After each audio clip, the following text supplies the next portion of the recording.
The year is 1834. The place, a high, lonely valley in the Wind River Range, where the air is thin and the silence is broken only by the whisper of the wind through the pines. Here, a young man named Finn, barely 21, is learning the ancient art of meat preservation from a grizzled veteran of the mountains, a man known only as Bear. My name is Sam, and this is Wild America. Finn, a runaway from a Philadelphia counting house, had come to the mountains seeking adventure, a life of freedom and romance. He had read the journals of Lewis and Clark, had devoured every word written about the legendary mountain men like Jedediah Smith and Jim Bridger. He had imagined himself as one of them, a free man in a free land, answering to no one, living by his wits and his rifle. He had found something else entirely, a world of brutal hardship, of constant hunger, of 1,000 ways to die. The reality of the mountains was nothing like the romantic tales he had read. It was cold, it was lonely, it was terrifying. In his first month, he had nearly frozen to death in a blizzard, had been treed by a grizzly for 12 hours, and had almost starved when his meager supplies ran out. He had been ready to give up, ready to crawl back to civilization with his tail between his legs when he met Bear. Bear was everything Finn had imagined a mountain man would be, and nothing like it at all. He was not a romantic hero. He was a survivor, a man who had lived in these mountains for 30 years, a man who had seen more death than any human should. He was missing 2 fingers on his left hand, lost to frostbite. He had scars that crisscrossed his face and arms, souvenirs from countless battles with animals and men. He spoke little, moved with a quiet efficiency, and had eyes that seemed to see everything. He had saved Finn's life not once, but 3 times. The first time he had pulled Finn from a frozen creek where he had fallen through the ice. The second time, he had shot a mountain lion that was about to pounce on Finn from a tree branch. The third time, he had simply shared his food when Finn was on the verge of starvation. Each time, he had said nothing, had simply done what needed to be done, and then had gone about his business. But after the third time, he had looked at Finn with those piercing eyes and said, "You want to live here, boy? Then you learn, or you die. It's that simple." And so Finn had become Bear's shadow, his apprentice, learning the 1,000 skills that separated the living from the dead in this harsh, unforgiving land. They have just finished butchering a massive bull elk, a magnificent animal that will provide them with meat for the coming winter. But the real work, the work that will determine whether they live or die in the months to come, is just beginning. They must preserve this meat, transform it from perishable flesh into a source of life-giving sustenance that will last for months, even years. And they must do it with almost no salt, a precious commodity that is worth more than gold in these remote mountains. Part 1. The Art of the Cut. The first lesson, and the most important, was in the cutting. Bear, his hands stained with the blood of 1,000 animals, moved with a surgeon's precision. He showed Finn how to separate the muscles, to follow the natural seams of the meat, to work with the grain, not against it. "You're not just cutting meat, boy," he said, his voice a low growl. "You're unwriting the animal. You're taking it apart piece by piece so you can put it back together in a way that will last." Finn watched, fascinated, as Bear's knife moved through the meat with barely any resistance. It was like watching a dancer, every movement precise, economical, beautiful in its efficiency. "How do you know where to cut?" Finn asked. Bear paused, considered the question. "The animal tells you. See these lines here?" He pointed to the silvery connective tissue that ran between the muscles. "These are the seams. You follow them and the meat just falls apart. You try to cut through them and you're fighting the animal, and the animal always wins." He taught Finn to trim every last scrap of fat from the meat, This was the most important step, the one that would determine whether the meat would last for months or rot in weeks. "Fat is the enemy," Bear said, his knife moving with surgical precision along the edge of a muscle. "It's where the rot begins. You leave even a sliver of it, and you'll be eating maggots by Christmas. Or more likely, you'll be dead because you'll have nothing to eat." Finn nodded, understanding the gravity of the lesson. In the mountains, there was no room for error. A mistake in the cutting could mean the difference between life and death. Bear showed him how to slice the meat into thin, uniform strips, no thicker than a man's finger. "The smoke needs to get to every part of the meat," he explained. "If it's too thick, the outside will be as hard as a rock, and the inside will be rotten. If it's too thin, it'll dry out too fast and crumble to dust. You need to find that balance." Finn took the knife and began to cut. His first strip was a disaster, ragged and uneven, with chunks of fat still clinging to it. Bear said nothing, just watched. The second strip was better, but still too thick. The third strip, Finn cut too thin, and it fell apart in his hands. Frustration welled up inside him. Back in Philadelphia, he had been good with his hands, had been praised for his neat penmanship and his ability to balance accounts to the penny. But here, in the mountains, those skills were useless. Here he was clumsy, incompetent, a burden. "I can't do this," he said, his voice tight with frustration. "I'm no good at it." Bear was silent for a long moment. Then he took the knife from Finn's hand. "You're thinking too much," he said. "You're trying to force it. The knife is not a pen, boy. It's not about control. It's about feel. You have to let the knife do the work. Feel the meat. Feel the grain. It'll tell you where to cut, if you're willing to listen." He handed the knife back to Finn. "Try again, but this time, don't think. Just feel." Finn took a deep breath, tried to clear his mind. He placed the knife against the meat, felt the resistance, the texture. He began to cut, slowly, carefully, trying to feel the grain, to follow the natural lines of the muscle. The strip came away clean, uniform, almost perfect. Bear nodded, the closest thing to approval Finn had ever seen from him. "Better. Now do it again, and again, and again, until you can do it in your sleep." Part 2. The Smokehouse. While Finn continued to practice his cutting, Bear began to build the smokehouse. It was a simple structure, but one that required knowledge and skill. He selected green willow branches, still flexible and pliable, and bent them into a teepee-like frame. The green wood would not catch fire easily, an important consideration when dealing with smoke and heat.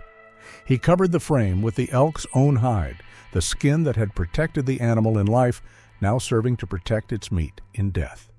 It was a temporary structure, built for a single purpose, a testament to the mountain man's ingenuity and his ability to use every part of the animal to waste nothing. "Why willow?" Finn asked, watching Bear work. "It's flexible," Bear replied, his hands moving quickly, tying the branches together with strips of rawhide. "And it doesn't burn easy. I've seen men use pine for this, and the whole thing goes up in flames. Lost a winter's worth of meat that way." He built the smokehouse in a small clearing away from the main camp, where the smoke would not be a nuisance, and where the smell of the meat would not attract unwanted visitors. Bears, wolves, and mountain lions all had a keen sense of smell, and the scent of fresh meat could draw them from miles away. He dug a shallow pit in the center of the teepee, about a foot deep and 2 feet across. In the pit, he carefully arranged a bed of stones, flat river rocks that would hold and distribute the heat evenly. On top of the stones, he built a small, slow-burning fire. This was the heart of the smokehouse, the source of the magic that would transform the raw meat into a long-lasting source of food.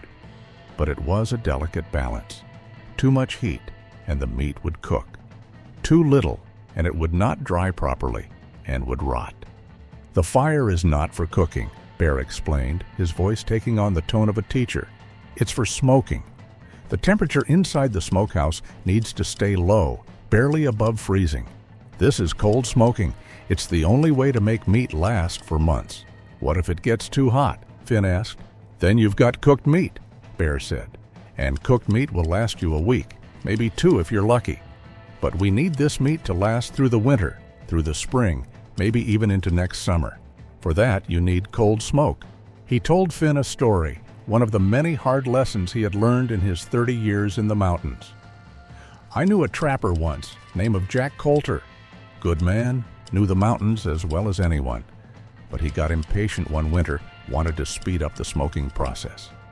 He built his fire too hot, thought he could get the job done in a few days instead of a few weeks. Bear paused, his eyes distant, remembering. The meat cooked. It was delicious, best-tasting elk I ever had. But by February, it was all gone. And Jack, he had nothing left. He tried to hunt, but the game was scarce that winter. By March, he was eating his moccasins. By April, he was dead. We found him in his cabin, starved to death, with a pile of bones next to him where he'd tried to boil them for soup. Finn felt a chill run down his spine. The mountains were unforgiving. A single mistake, a moment of impatience, could cost you your life. So you keep the fire low, Bear continued. You keep it slow. You let the smoke do its work, day after day, week after week. And when you're done, you've got meat that will last you 6 months, maybe more. That's the difference between living and dying out here. Part 3. The wood. The choice of wood was as important as the cutting of the meat. Bear, a man who had spent a lifetime learning the secrets of the forest, knew which woods would produce the best smoke, a smoke that was not only flavorful, but also had the power to preserve. He sent Finn out to gather wood, giving him specific instructions. Look for hard woods, he said. Oak, hickory, opisui, apple, cherry. Avoid the softwoods, the pines and the firs. They'll ruin the meat. Why not? Finn asked. Resin, Bear said. Softwoods are full of it. When you burn them, the resin turns into a thick black smoke that coats the meat with a bitter, acrid taste. It's like eating a pine cone. And worse, it doesn't preserve the meat properly. The resin interferes with the drying process. Finn spent the afternoon gathering wood, learning to identify trees by their bark and smell. He found oak, hickory, and even a wild apple tree. When he returned, Bear inspected the wood carefully, nodding his approval. Good, he said. You're learning. He explained to Finn the science of smoke, the knowledge that had been passed down from generation to generation, from the Native Americans who had first learned to preserve meat in this way, to the mountain men who had adopted and refined their techniques. Smoke is not just flavor, Bear said. It's medicine. It's got compounds in it that kill bacteria, that prevent the fat from going rancid, that dry out the meat and make it last. But you need the right kind of smoke. He held up a piece of oak. This gives you strong, clean smoke. It's got phenols, natural chemicals that preserve the meat and give it that smoky taste. He held up hickory. This is even better. More phenols, burns slow and steady, best wood for smoking. He held up applewood. This is for flavor, mild, sweet, doesn't overpower the meat. Mix it with oak and hickory, and you've got perfect smoke. But the most important thing, Bear emphasized, was that the wood had to be dry. He showed Finn a piece of green wood, still wet with sap. This is poison, he said. You burn this, and you'll get a thick white smoke, full of moisture and creosote. It'll coat the meat with a black, oily film that tastes like tar. And it won't preserve the meat at all. In fact, it'll make it rot faster. He showed Finn a piece of dry, seasoned wood. This is what you want. See how it's gray, how it's cracked? That's a year of drying, maybe more.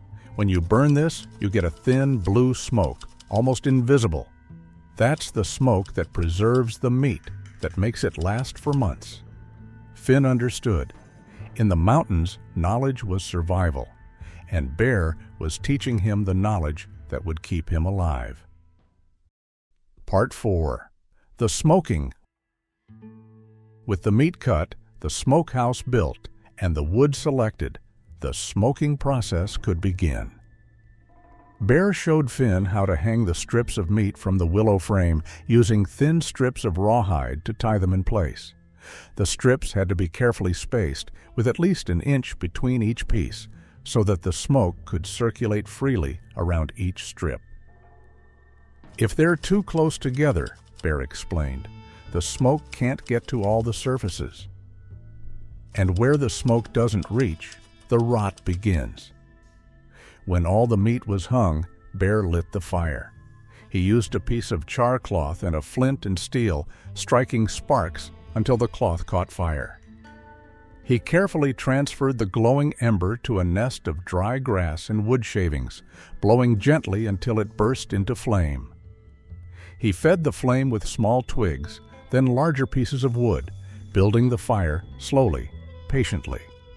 As the fire grew, the smoke began to fill the teepee, a fragrant aromatic cloud that enveloped the meat in its preservative embrace. The smell was intoxicating, a mix of oak and hickory and apple, with the rich, meaty aroma of the elk. "Now we wait," Bear said. "For the next 2 weeks, this fire has to keep burning, day and night. It's a constant vigil. You let it go out, and the meat will start to rot. You let it get too hot, and the meat will cook. You have to find that balance, and you have to maintain it, hour after hour, day after day." For the next 2 weeks, Finn and Bear took turns tending the fire. It was exhausting work, requiring constant attention. Every few hours they had to add more wood, carefully selecting pieces that would burn slow and steady, that would produce that thin blue smoke that was the key to preservation. Finn learned to read the smoke, to see the subtle differences between good smoke and bad smoke. Good smoke was almost invisible, a thin blue haze that rose straight up from the fire. Bad smoke was thick and white, billowing and acrid, a sign that the fire was too hot or that the wood was too green. He learned to feel the temperature inside the smokehouse, to sense when it was getting too hot or too cold. He would place his hand inside the teepee, feeling the warmth of the smoke, gauging whether he needed to add more wood or let the fire die down a bit. On the 5th night, disaster nearly struck. Finn was on watch, tending the fire in the darkness, when he heard a sound that made his blood run cold. A low, rumbling growl coming from just beyond the circle of firelight. He grabbed his rifle, his hand shaking, and peered into the darkness. 2 eyes, glowing yellow in the firelight, stared back at him. A grizzly bear, drawn by the smell of the meat, had come to investigate. It was massive, easily 800 pounds, with claws as long as Finn's fingers. Finn's first instinct was to run, to scream for Bear, who was sleeping in the camp 100 yards away. But he knew that if he left the smokehouse, the bear would tear it apart and devour all the meat. A winter's worth of food, gone in minutes. He raised his rifle, his hands trembling, and aimed at the bear, but he knew that a single shot might not be enough to stop it. And if he missed, or if he only wounded it, the bear would charge, and he would be dead. The bear took a step closer, its nose twitching, sniffing the air. Finn could see its massive shoulders, the hump of muscle that gave it the power to kill a man with a single swipe of its paw. He did the only thing he could think of. He grabbed a burning branch from the fire and waved it at the bear, shouting at the top of his lungs, "Get back! Get out of here!" The bear stopped, surprised by the sudden noise and the waving fire. It growled again, a deep, threatening sound, but it did not advance. Finn kept waving the branch, kept shouting, his voice hoarse with fear and adrenaline. For what seemed like an eternity, man and bear faced each other in the darkness. Then slowly the bear turned and lumbered away, disappearing into the forest. Finn collapsed to the ground, his legs shaking, his heart pounding. He had faced death and survived. He had protected the meat, the food that would keep them alive through the winter. When Bear came running, alerted by Finn's shouts, he found the young man sitting by the fire, still clutching the burning branch, his face pale, but his eyes bright with triumph. "Grizzly," Finn said, his voice barely above a whisper. "I scared it off." Bear looked at him for a long moment, then nodded. "You did good, boy," he said. "Real good." Part 5. The Finished Product. After 2 weeks of continuous smoking, the meat was ready. Bear took down one of the strips and handed it to Finn. It was no longer soft and pliable, but hard and dry, with a deep mahogany color and a rich, smoky aroma. Finn bit into it, and the flavor exploded in his mouth, a complex mix of smoke and salt and the rich, gamey taste of the elk. "This is jerky," Bear said. "The original survival food, lightweight, high energy, full of protein. And it'll last for months, maybe even years if you keep it dry." Finn marveled at the transformation. A few weeks ago, this had been raw, perishable meat, destined to rot within days. Now, through the magic of smoke and fire and patience, it had been transformed into something that could sustain them through the long, brutal winter. But Bear had one more lesson to teach, one more way to preserve the meat, a way to make it even more durable, even more nutritious. "We're going to make pemmican," he said. He showed Finn how to pound the jerky into a fine powder using a flat rock as a mortar and a rounded stone as a pestle. It was hard, tedious work, but gradually the hard strips of jerky were reduced to a coarse powder. Then Bear brought out a leather pouch filled with rendered animal fat, the tallow that had been so carefully trimmed from the meat before smoking. He had rendered it over a low fire, melting the fat and straining out the impurities until it was a clear, golden liquid. Now, cooled and solidified, it was a white, waxy substance that smelled faintly of the elk. "Mix equal parts meat powder and tallow," Bear instructed. "Work it together with your hands until it forms a paste." Finn did as he was told, mixing the powder and the fat, kneading it like dough. The mixture was dense and oily, sticking to his fingers, but gradually it came together, forming a thick, pliable paste. Bear showed him how to pack the pemmican into small, waterproof bags made from the elk's bladder. Each bag held about a pound of pemmican, enough to sustain a man for several days. "This is the ultimate survival food," Bear said. "It's got everything you need: protein, fat, calories. You can live on this for months. It won't spoil, it won't freeze, it won't rot. The Native Americans have been making this for thousands of years. It's what allowed them to survive in places where nothing else could." Finn looked at the bags of pemmican, at the strips of jerky hanging in the smokehouse, at the pile of bones and scraps that were all that remained of the elk. They had taken a single animal and transformed it into enough food to last them through the winter and beyond. It was a testament to human ingenuity, to the power of knowledge, to the ancient skills that had allowed people to survive in the harshest environments on Earth. Conclusion. As winter settled over the Wind River Range, Finn and Bear retreated to their cabin, secure in the knowledge that they had enough food to last them until spring. The jerky and the pemmican hung from the rafters, a constant reminder of the skills they had mastered. Finn had changed. He was no longer the naive boy who had fled Philadelphia seeking adventure. He was a mountain man now, hardened by the wilderness, shaped by Bear's lessons. He had learned that survival was not about brute strength or reckless courage. It was about knowledge, patience, and respect for the natural world. He had learned that a pound of meat could be transformed into a source of life lasting months. He had learned that a simple fire, a handful of wood, and animal hide could preserve that meat. He had learned that the difference between life and death often came down to something as simple and as profound as knowing how to smoke meat. One night, as they sat by the fire in their cabin, Bear told Finn a story. "I learned all this from a Shoshone woman," he said. "Her name was Running Deer. She saved my life, my first winter in the mountains. I was young and stupid just like you. I thought I knew everything, but I knew nothing." He paused, his eyes distant, remembering. "She taught me how to smoke meat, how to make pemmican, how to survive. She taught me to respect the land, to take only what I needed, to waste nothing. She taught me that the mountains don't care about your dreams or your courage. They only care about whether you know how to live in them." Finn listened, understanding the depth of the lesson.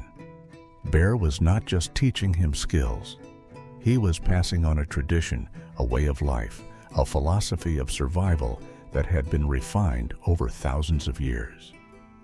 In our modern world, with our refrigerators and supermarkets, we have forgotten these ancient skills. We have traded the hard-won wisdom of the mountain man for convenience. We can buy meat smoked and preserved, packaged in plastic, shipped from thousands of miles away.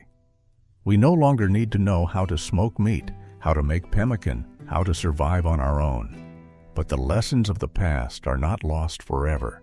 They are still there, waiting to be rediscovered in the quiet solitude of the wilderness, in the fragrant smoke of a slow-burning fire, in the timeless art of preserving meat. They are there in the knowledge that a single animal, properly butchered and preserved, can sustain a man for months. They are there in the understanding that survival is not a matter of technology, but of knowledge, skill, and a deep connection to the natural world. How Mountain Men Smoked Meat to Last, 180 Days with Om.